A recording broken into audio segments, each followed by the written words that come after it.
The thing I like the most about being a writing tutor is how much service I can provide to those who come work with me.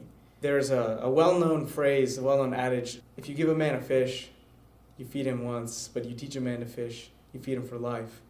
And I think in the same way, our work in the Writing Center, all of us tutors are trying to help our students have a real skill that they can apply in anything they go into for the rest of their life. I think one of the most important things you can learn in college is learning how to express yourself clearly, concisely, and effectively.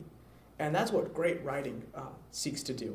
When I work with someone, it's not simply a 30-minute appointment to figure out what comma goes where or how to shorten a sentence that could be more economical. But instead, what I'm trying to do is help a person grow in a skill that will make them a much better professional, a much better communicator moving forward. And that's a skill that's really tremendously valuable. When I think of service, it's charitably going out to meet the needs of others. And one need people have is this educational need to know how to be clear, how to be concise. And that's a need that I can really help them gain. And so that becomes my number one motivation in the Writing Center is, hey, I can today make 2-3 people's lives so much better by meeting the need of teaching them a skill.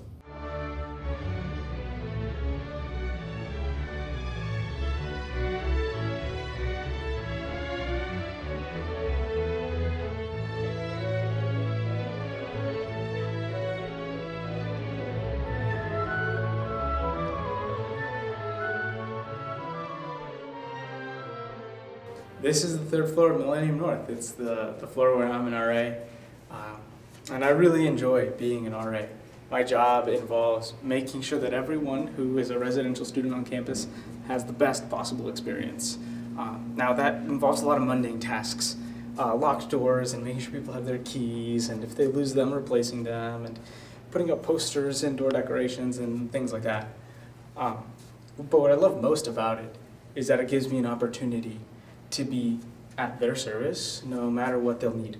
Knowing that they can come to me and that I'm here for them. I don't just live here as a neighbor or as a friend, but on top of that, I've kind of given of my own time to make sure that it's safe, to make sure that everyone is healthy and everyone is having a good time. I don't know anyone who's as busy as Javi. He's always doing something and always trying to do something forward, but he never is too busy to give himself. I would say the one thing that he gives the most of is definitely himself.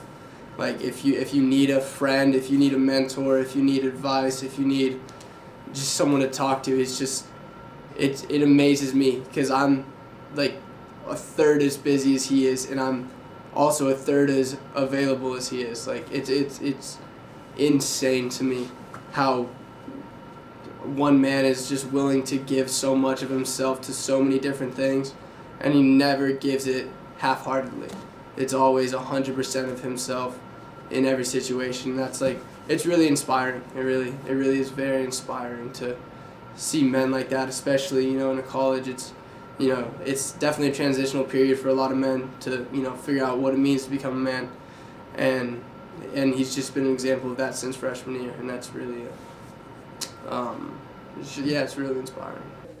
I often think of King Midas' touch, where he turned everything he touched into gold. And gold's pretty valuable, but turning everything you touch into love of God takes it to a next level. Turning everything you touch into service. Turning everything you touch into an encounter with a real, free, dignified human being. And everyone who lives here should be encountered in that way. And I think it comes down to the mission of our university, but also the mission of a Christian in the middle of the world. I seek my own path here, right here, in this hallway. I don't need to go somewhere special. I can do it right here. There's plenty of human beings to encounter who are my neighbor.